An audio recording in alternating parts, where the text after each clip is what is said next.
هاي يا حلوين، عاملين ايه؟ وحشتوني كتير كتير. يلا بينا مع بعض هنعمل ميك اب العيون الجامد ده. اول حاجه اخدت لون بني غامق وفرشه فلات رفيعه، دي الفرشه اللي انا بستخدمها للحواجب. بدات اعمل تحديده للكريس بتاعي فوق الكريس بتاع جفن عيني الاصلي.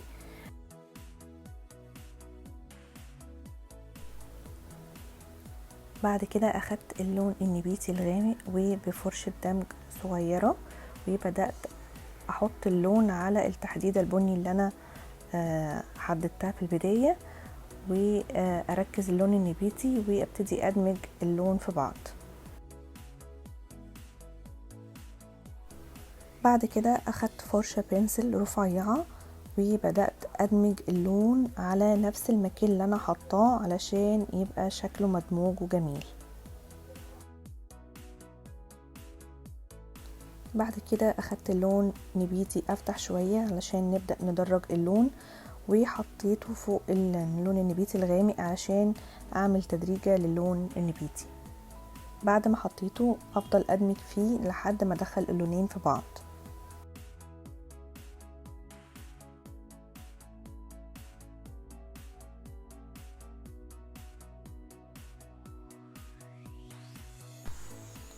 بعد كده نبتدي ننظف الكريس بتاعنا بالكونسيلر وبفرشة مبططة. الكونسيلر ده درجة يلو من الايجيرل، وبدأت اخد كميات صغيرة وابتدي احدد وانظف تحت القطعة بتاعة الكريس اللي انا عاملاها.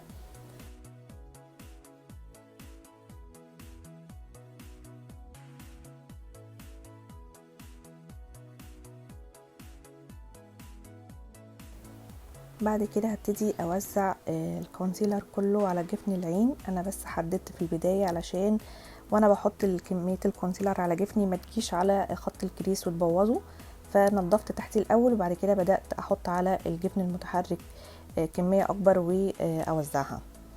هدمجه بقى بالبيوتي بلندر بالراحة، واكون حريصة ان انا ما اجيش ناحية الكريس.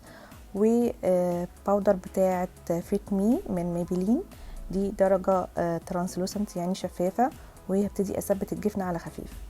بعد كده اخدت اللون البني اللي انا بدأت بيه في البداية وعملت بيه الكريس، وهعمل بيه وينج لاينر مفتوح وادخله في الكريس اللي انا عاملاه من فوق، بحيث ان هو يبقوا عاملين شكل 7 كده من فوق داخلين في بعض.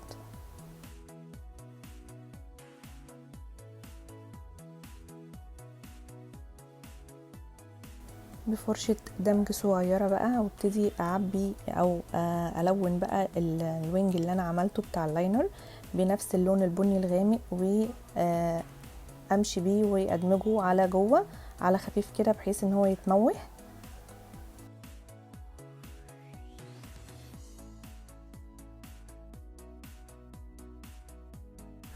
بعد كده هاخد نفس تدريجات اللون النبيتي اللي انا حطيتها من على الكريس من فوق، وابتدي احطها جوه اللاينر اللي انا عملته من الغامق للفاتح. يعني احنا حطينا البني الغامق، نبتدي بقى بالنبيتي الغامق، وبعد كده نبتدي ندرج درجات النبيتي للافتح لحد ما نوصل لبدايه العين.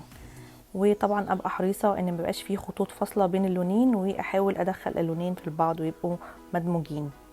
بعد كده خدت درجة افتح شوية على كشميري، وبدأت احطها بعد اللون النبيتي الغامق وادخل الالوان في بعض. بعد ما خلصت العين الاتنين ابتدي بقى ادخل الالوان اللي هي الشمر، فاخدت درجة لونها كشميري فاتح، وبعديها لون ابيض فاتح عشان ادرج اللون البينك من الباليت بتاعة شي جلام. بعد كده اخدت اي شادو ابيض وبدات انظف بين الكريس بتاعي علشان يبان شكل الكريس نظيف وشكله حلو. اللون الابيض هنا فايدته ان هو بيظهر لك شكل الرسمه، كل ما تحطي فواتح يظهر لك شكل الرسمه اكتر.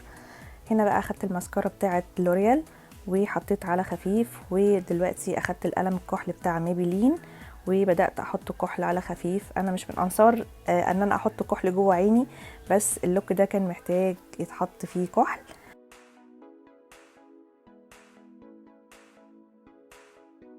بعد كده بدأت أثبت الكحل بدرجة اي شادو بني، وبدأت أحط كده عليها عشان الكحل ما يسيحش وينزل تحت العين. اثناء الخطوه دي بقى انا افتكرت ان انا المفروض كنت احط كونسيلر الاول تحت عيني، فوقفت وبدات انضف بشرتي الاول بالتونر، واستخدمت التونر بتاع ابي. بدات ان انا امسح بيه كل البشره، وبعد كده رطبت بشرتي، بس انا بسكيب بعض الخطوات علشان الفيديو ميبقاش طويل عليكم. بعد كده اخدت الكونسيلر بتاع شي جلام، الدرجه بتاعته ساند. الكونسيلر ده يا بنات يعتبر ميديوم كفرج لفول، يعني التغطيه بتاعته حلوه. بدات احط على التصبغات وعلى الهالات كده على خفيف، هي الدرجه دي اغمق من درجتي، حاجه بسيطه. انا بدات اوزعه على بشرتي كلها يعتبر كفاونديشن، عشان انا ما بحبش احط فاونديشن في الصيف. بدات بقى افرده بالبيوتي بلندر، اتاب كده على خفيف علشان اوزعه. وطبعا زي ما كل مره بنقول البيوتي بلندر بتاعتنا بتبقى مبلوله ومعصوره كويس جدا من الميه، يعني انا بعصرها وادوس عليها ما بقاش فيها نقطه ميه، وابتدي استخدمها على خفيف علشان ما تمتصش الكفر كله. ممكن لو انت عايزه تبلندي بالبرش ينفع برضو. هنا بقى اخدت الباليت بتاع روزبيري بتاعه البلاشر، وبدات كده اختار لون يمشي مع لون الاي شادو، فاخترت لون على بينك ووزعته. وبعد كده بدأت ان انا اثبت كل البشرة بالباودر بتاعت كيرولان. طبعا قبل ما اثبت لازم اكون متأكدة ان مفيش خطوط، فبتك شوية بالبيوتي بلندر تحت الخطوط بتاعت العين عشان اتأكد ان مفيش خطوط قبل التثبيت، وكمية صغيرة كده بالباف بتاعتك وتبدأي تثبتي. هنا برضو بحط ناحية النوز شوية زي كونتور بالباودر، يعني انا ما بحبش احط الكونتور البني، يعني مش عارفه الناس كلها بتحب تحطه، انا الوحيده اللي ما بحبش احطه، فبكتفي ان انا ممكن احدد النوز بالباودر بتاعتي، هي بتبقى فاتحه فبيبان التحديد بتاع النوز. بعد كده رجعت للخطوه اللي انا كنت عملتها قبل ما احط الكونسيلر بقى، بدات ان انا اظبط الشادو تحت عيني، وبالبرش الصغيره بتاعت التفاصيل بدات ان انا ادمج اللون كده وانزل بيه تحت شويه علشان يدي وسع للعين، ولو في اي خطوط تتدارى معايا.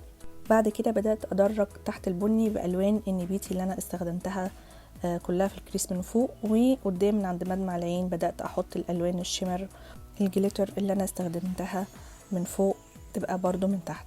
بعد كده ركبت الرموش بتاعتي، برضو الرموش دي كنت جايباها من شي جلام، هي كانت 3/4 رمش، واستخدمت الستراس بتاع شيجلام، برضو هي علبة كده بيبقى فيها مجموعة استراسات بأحجام مختلفة. أنا خدت كده حجم متوسط مش صغير قوي، وحبيت أعمل كده شكل أو حركة في الكريس بتاعي ولزقته باللزق بتاع الرموش. وده الفاينل لوك بعد ما خلصنا كل الخطوات. يا رب يكون عجبكم وتكونوا استفدتوا منه. اكتبوا لي وهستنى رايكم في الكومنتس، لو عايزين اي حاجه او اي اسئله اكتبوا لي هرد عليكم. هسيبكم بقى مع تفاصيل اللوك عشان تتفرجوا عليه، واستنوني في فيديو جديد ومفيد مع نوني. سلام.